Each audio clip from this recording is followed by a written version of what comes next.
جب تک اللہ کا ذکر ہماری زبانوں پر رہے گا اور ہماری زبانیں اللہ کے ذکر سے تر رہیں گی تو انشاءاللہ شیطان ہمارا کچھ بھی نہیں بگاڑ سکتا ہے۔ ایک کتاب ہے گناہوں کے پہاڑ اور مغفرت کا سیلاب، اس کے اندر آدم علیہ السلام کا اور ابلیس کا ایک مباحثہ نقل کیا گیا ہے کہ جب اللہ نے شیطان کو جنت سے نکالا تو شیطان نے یوں کہا کہ اللہ تو نے آدم کی وجہ سے مجھے جنت سے نکالا ہے، اب مجھے اتنی طاقت عطا فرما تاکہ میں آدم کو اور اس کی اولاد کو بہکا سکوں۔ اللہ نے کہا جا تجھے طاقت دے دی۔ اس نے کہا کہ اتنی طاقت کافی نہیں ہے بلکہ اور طاقت دے۔ اللہ نے کہا کہ جس طریقے سے میں آدم علیہ السلام کو اولاد دوں گا اور دنیا کے اندر بڑی تعداد میں آدم کی اولاد بسیں گی، جا تجھے بھی اتنی تعداد میں نے اولاد عطا فرما دی۔ شیطان نے پھر کہا کہ یا اللہ اس طاقت سے کچھ نہیں ہوگا، مجھ کے اور زیادہ طاقت عطا فرما دیجئے۔ اللہ نے کہا کہ جا تجھے اور طاقت عطا فرما دی اور تو آدم علیہ السلام کی اولاد کے سینوں کو اپنے لیے اور اپنے بچوں کے لیے گھر بنا لے، جا رہے۔ شیطان نے کہا یا اللہ اس سے بھی کچھ نہیں ہوگا، اور طاقت عطا فرما۔ اللہ نے کہا وَأَجْلِبْ عَلَيْهِمْ بِخَيْلِكَ وَرَجِلِكَ وَشَارِكُهُمْ فِي الْأَمْوَالِ وَالْأَوْلَادِ وَعِدْهُمْ کہ جا اپنے سواروں کو اور اپنے پیدل چلنے والے لشکروں کو لے آ اور آدم کی اولاد میں شریک ہو جا، ان کے مال میں شریک ہو جا اور ان کو دھوکہ دہی کے اور دغابازی کے وعدے دے، جا تجھے اتنی طاقت عطا فرما دی۔ غور کرو کہ شیطان کے پاس ہمیں بہکانے کے لیے کتنی بڑی طاقت ہے، کتنی بڑی قوت ہے اس کے پاس۔ آدم علیہ السلام کو خبر ہوئی کہ شیطان اتنی بڑی طاقت لے کر اللہ کے دربار سے آ گیا تو آدم علیہ السلام نے کہا یا اللہ مجھے بھی کچھ طاقت عطا فرما دے تاکہ میں شیطان کے ہتھ کنڈوں سے بچ سکوں، میری اولاد شیطان کے حربوں سے بچ سکے۔ اللہ تبارک و تعالی نے کہا آدم علیہ السلام کو کہ جہاں میں نے تیری اولاد کی ہر ایک اولاد کی حفاظت کے لیے ملائکہ اور فرشتوں کو مقرر کر دیا ہے، ہر ایک کے ساتھ فرشتے اور ملائکہ رہیں گے۔ کہا اللہ اس سے کچھ نہیں ہوگا، اس کو آپ نے بہت ساری طاقت عطا فرما دی۔ کہا آدم علیہ السلام کو کہ اے آدم جا میں نے تیری اولاد کے لیے ایک ایسا انعام عطا فرما دیا ہے کہ تیری اولاد اگر ایک نیکی کرے گی تو میں اس کا بدلہ 10 نیکیوں کا عطا فرماؤں گا، اور اگر گناہ کرے گی شیطان اس سے گناہ کرائے گا تو 10 نہیں لکھوں گا بلکہ 1 لکھوں گا اور چاہوں گا تو اس کو بھی مٹا دوں گا۔ آدم علیہ السلام نے کہا اللہ اور عطا فرمائیے۔ کہا کہ جا جب تک تیری اولاد کے جسم میں روح رہے گی اور نزع کی کیفیت نہیں ہوگی اس وقت تک کے لیے اگر وہ توبہ کرے گا توبہ کا دروازہ کھلا رکھوں گا۔ آدم علیہ السلام نے کہا یا اللہ اس سے بھی کچھ نہیں ہوگا، اور زیادہ عطا فرمائیے۔ اللہ نے قرآن نازل فرمایا یا عبادی الذین اسرفوا علی انفسہم لا تقنطوا من رحمت اللہ، فرمایا آدم کی اولاد اور میرے وہ بندے جو اپنی جانوں پر ظلم کر کر کے اور اپنے آپ کو جہنمی بنا چکے ہیں، اب وہ آ جائیں میری رحمت سے بالکل بھی مایوس نہ ہو، جب بھی وہ میرے سامنے گڑ گڑائیں گے اور آنسو کا ایک قطرہ میرے سامنے بہا دیں گے زندگی بھر کے تمام گناہوں کو معاف فرما دوں گا۔ تو میرے محترم بزرگوں، عزیز دوستو، بیان انشاءاللہ آگے بھی چلے گا، اس سے پہلے میں آپ حضرات کے گوش گزار اور کانوں تک ایک بات پہنچانا چاہتا ہوں کہ ادھر پہاڑی پر ایک جگہ ہے جو مسجد کے لیے لینا چاہ رہے ہیں، بلکہ لے لی گئی ہے تقریباً، تو اس کے اوپر لینٹر لگنا ہے۔ تو اس کے لیے آپ حضرات سے میری درخواست یہ ہے کہ نیچے کی منزل میں بھی اوپر کی منزل میں بھی 2-4 آدمی کھڑے ہو جائیں اور یہ وصولی کر لیں، آپ حضرات اس مسجد کے لینٹر کے لیے دل کھول کر تعاون کریں، جس کی جو ہمت ہے، جو حیثیت ہے، جو طاقت ہے، جو اللہ توفیق دے، ضرور حصہ لیں۔ کھڑے ہو جائیں، نیچے کی منزل بھی، اوپر کی منزل میں بھی اور اس سے اوپر کی منزل میں بھی۔ یہ آپ کا دینا انشاءاللہ صدقہ جاریہ کے حکم میں ہوگا، جب تک نمازی نماز پڑھیں گے آپ کو بھی ثواب ہمیشہ ملتا رہے گا۔ ان کو تو ملے گا ہی نماز پڑھنے کا، ان کی نمازوں کا ثواب آپ کے حصے میں بھی، آپ کے اکاؤنٹ میں بھی جمع ہوتا رہے گا، آپ کا نامہ اعمال بھی انشاءاللہ بھرتا رہے گا۔ تو میرے محترم بزرگوں، عزیز دوستو، شیطان کے پاس اتنی بڑی طاقت ہے، اور سب سے اہم عبادت جو شیطان کی کمر توڑ کے رکھ دیتی ہے وہ ہے اللہ کا ذکر۔ اللہ کا ذکر کثرت کے ساتھ کرو، سبحان اللہ والحمد للہ ولا الہ الا اللہ واللہ اکبر ولا حول ولا قوت الا باللہ العلی العظیم۔ استغفار کی کثرت کرو، استغفار کی کثرت کرو، اس لیے کہ استغفار کی کثرت سے اللہ پاک روزی کے بند دروازوں کو کھول دیتا ہے، قحط سالی کو ختم فرما دیتا ہے، بے اولاد کو اولاد عطا فرما دیتا ہے۔ اتنے زیادہ استغفار کے فائدے ہیں کہ اس کو اگر شمار کرایا جائے اور گنایا جائے تو سارا جو ہے وقت اسی میں صرف ہو جائے گا۔ تو محترم بزرگوں، عزیز دوستو، جب دل میں اللہ ہوگا، اللہ کی یاد ہوگی تو شیطان گناہ نہیں کرا سکے گا۔ شیطان اسی وقت گناہ کراتا ہے جب دل سے یہ کیفیت ختم ہو جاتی ہے کہ مجھے کوئی دیکھ نہیں رہا ہے۔ چور اس وقت چوری کرتا ہے جب وہ دیکھتا ہے کہ مجھے کوئی نہیں دیکھ رہا ہے، اور اگر چور کے سامنے کوئی پولیس والا خالی ہاتھ ہی کھڑا ہو تو کیا اس کی ہمت ہو سکتی ہے کہ وہ چوری کر لے؟ نہیں ہو سکتی۔ جب دل میں اللہ ہوگا، اللہ دیکھ رہا ہے، یہی کیفیت اپنی عبادت کے اندر پیدا کرنی ہے۔ ان تعبد اللہ کأنک تراہ فإن لم تکن تراہ فإنہ یراک۔ اللہ کے نبی نے فرمایا اس طرح اللہ کی عبادت کرو کہ تم اللہ کو دیکھ رہے ہو، اور اگر یہ کیفیت اور یہ حالت پیدا نہیں کر سکتے تو یہ کیفیت تو ضرور بنا لو کہ اللہ تمہیں دیکھ رہا ہے۔ انسان جب نماز پڑھتا ہے تو نمازی تین طرح کے ہوتے ہیں، آپ کو پتہ ہونا چاہیے۔ ایک نمازی تو وہ ہے کہ جن کو اللہ اکبر تکبیر تحریمہ کہتے ہی، نیت باندھتے ہی اللہ کا اس قدر استحضار ہوتا ہے اور اس قدر اللہ ان کے دل میں آ جاتا ہے کہ ان کو دنیا و ما فیہا کی کوئی خبر نہیں رہتی، دنیا کے اندر کیا چل رہا ہے کیا نہیں۔ نیت باندھتے ہی اللہ کے سامنے وہ کیفیت کہ جیسا کہ ہم اللہ کو دیکھ رہے ہیں، وہ کیفیت ان کی بن جاتی ہے۔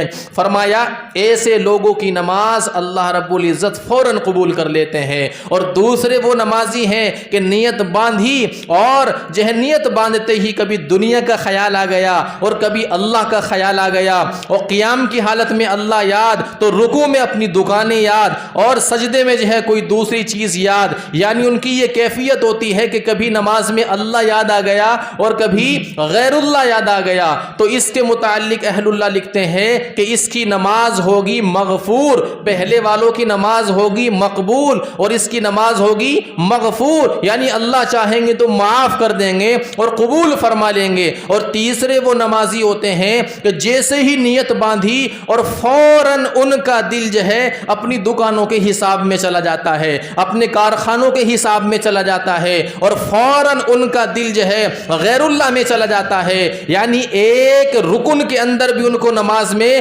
اللہ یاد نہیں آتا، کب نیت باندھی، کب سلام پھیر دیا، امام نے نماز میں کیا تلاوت کی، کون سی قرآن کی سورت پڑھی، کب سورہ فاتحہ پڑھی گئی، کب رکوع کیا، کب سجدہ کیا، کوئی چیز یاد نہیں ہے، بلکہ نیت باندھی اور سلام پھیر دیا، اور یہ جناب اپنی نمازوں کے اندر کئی کئی دکانوں کا حساب کر گئے۔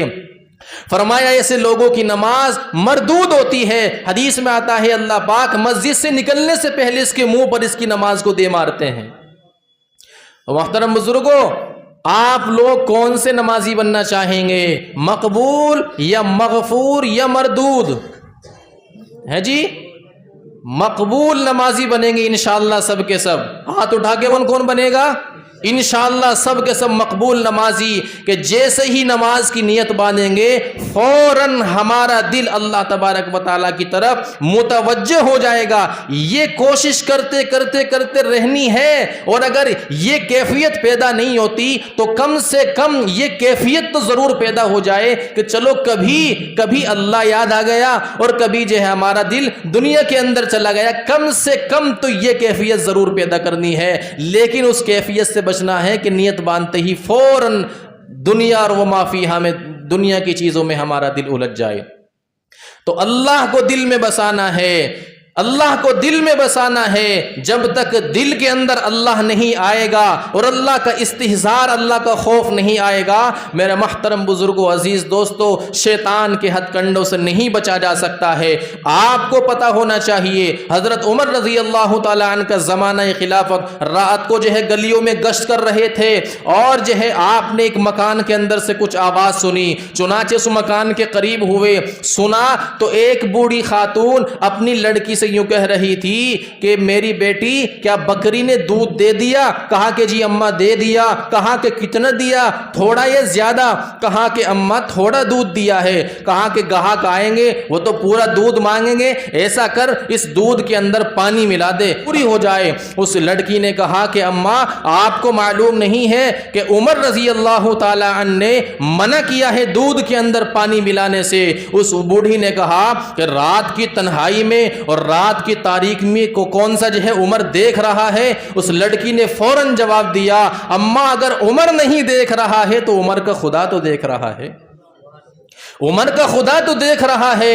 چنانچہ حضرت عمر رضی اللہ تعالیٰ عنہ یہ گفتگو سن کر کے خوش ہو گئے، بڑے خوش ہو گئے. واپس پلٹے، صبح ہوئی تو ان دونوں کو طلب کر لیا دربار میں. دیکھا کہ وہ لڑکی جو تھی جوان العمر تھی اور شادی کے لائق تھی. چنانچہ عمر رضی اللہ تعالیٰ عنہ نے اپنے بیٹے عاصم کے لیے اس کا رشتہ مانگا اور اپنے بیٹے سے اس کی شادی کر دی. میرے محترم بزرگ و عزیز دوستو، جب یہ کیفیت پیدا ہو جائے گی تو پھر ہم اللہ کی نظر میں بھی، اللہ کی مخلوق کی نظر میں بھی اعلیٰ شان والے بن جائیں گے. لیکن تکبر سے بچنا ہے، غرور سے بچنا ہے، گھمنڈ سے بچنا ہے، کبر سے بچنا ہے. اس لیے کہ حدیث میں آتا ہے کہ جب تکبر انسان کرتا ہے تو وہ اپنی نظر میں ہی گر جاتا ہے اور لوگوں کی نظر میں حقیر و ذلیل ہو جاتا ہے، بلکہ یوں آتا ہے کتے اور سور، خنزیر سے بھی زیادہ ذلیل ہو جاتا ہے تکبر کرنے والا. یہ حدیث پاک میں آپ کو بتا رہا ہوں. اس لیے اپنے اندر تواضع پیدا کرنی ہے، اخلاص پیدا کرنا ہے اور تکبر سے بچنا ہے، گھمنڈ سے بچنا ہے. وَلَا تَكُونُوا كَالَّذِينَ خَرَجُوا مِن دِيَارِهِمْ بَطَرًا، کہ یہ 1000 کا لشکر جو نکلا تھا تکبر کرتے ہوئے نکلا تھا، غرور کرتے ہوئے نکلا تھا، گھمنڈ کرتے ہوئے نکلا تھا، بطرا ڈھول بجاتے ہوئے نکلا تھا کہ آج ہم اسلام کا صفایا کر دیں گے اور اسلام کو صفائی ہستی سے مٹا دیں گے. اللہ فرماتے ہیں کہ ان کا غرور، ان کا تکبر اور ان کا گھمنڈ آج خاک میں ملنا ہے. پھر وہی ہوا جو اللہ کو منظور تھا. 70 مارے گئے، 70 گرفتار ہوئے اور باقی جو بچ گئے تھے ان کو بھاگنے کا کوئی موقع نہیں ملا. تو اس دل کے اندر اللہ کی یاد کو ہمیں بسانا ہے، اللہ کو لانا ہے. اگر اللہ سے ہمارا کنیکشن مضبوط ہوگا، اللہ سے ہمارا رشتہ مضبوط ہوگا تو شیطان کچھ نہیں بگاڑ سکے گا. شیطان کے ہتھ کنڈوں سے ہم بچ جائیں گے. شیطان سے بچنا اتنا آسان نہیں ہے کہ انسان کی رگوں میں خون کی طرح دوڑ رہا ہے شیطان. تو کس طریقے سے انسان بچے گا؟ فرمایا اللہ کا ذکر کثرت کے ساتھ کرو. وَإِذَا غَفَلَ وَسْوَسَ، انسان جب غفلت کرے گا شیطان دل کے اندر غلط وسوسے ڈالے گا، غلط خیالات پیدا کرے گا. مشکات شریف حدیث کی کتاب ہے، اس کے اندر واقعہ موجود ہے. بنی اسرائیل کے 3 لوگ تھے، وہ کہیں جا رہے تھے تو وہ ایک غار کے اندر چھپ گئے. بارش سے بچنے کے لیے اس غار کے منہ پر ایک پہاڑ سے چٹان بڑی پتھر آ کر کے جو ہے گر گیا، بند ہو گیا.